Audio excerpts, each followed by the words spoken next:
Гудаутский частный табачный завод «Леон» впервые был запущен в 2001 году. Через 2 года по техническим причинам работа была приостановлена.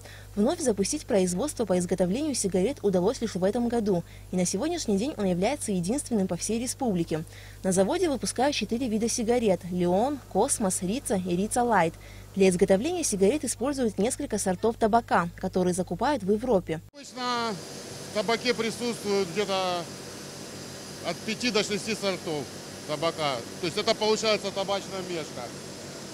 Здесь табак это болгарский, хороший, сорта Вирджинии, Берлей. Идет процесс упаковки. Сначала в фольгу, потом ложится вкладыш, кладется и упаковывается в пачки. Дальше упаковывается в целлофан. Пачки в целлофане поступают в блочную машину и упаковываются в блоки. Выходят готовые блоки, которые упаковываются в коробки. Табачный завод «Леон» за день выпускает около 50 тысяч пачек сигарет. На предприятии предусмотрено до 30 рабочих мест, но на сегодняшний день здесь работает 8 человек, в основном местные жители.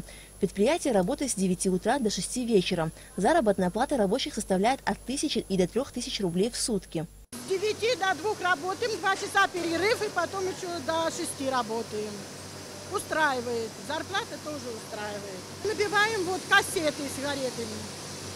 А потом отдаем их на распасовку.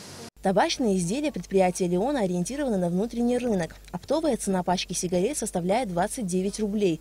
В будущем руководство завода планирует расширить производство и выпускать сигареты из табака, выращенного уже в Абхазии. Спрос есть, потому что табак очень качественный и по очень приемлемой цене для граждан. Мы имеем участки в селе Дуримш. У нас в Абхазии произрастал когда-то свой прекрасный табак Samsung.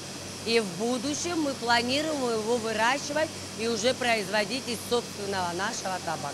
Руководство табачного предприятия «Леон» рассчитывает в скором времени выйти и на внешний рынок. Алика Трапш, Тимур Гулкохи, Абхазское телевидение.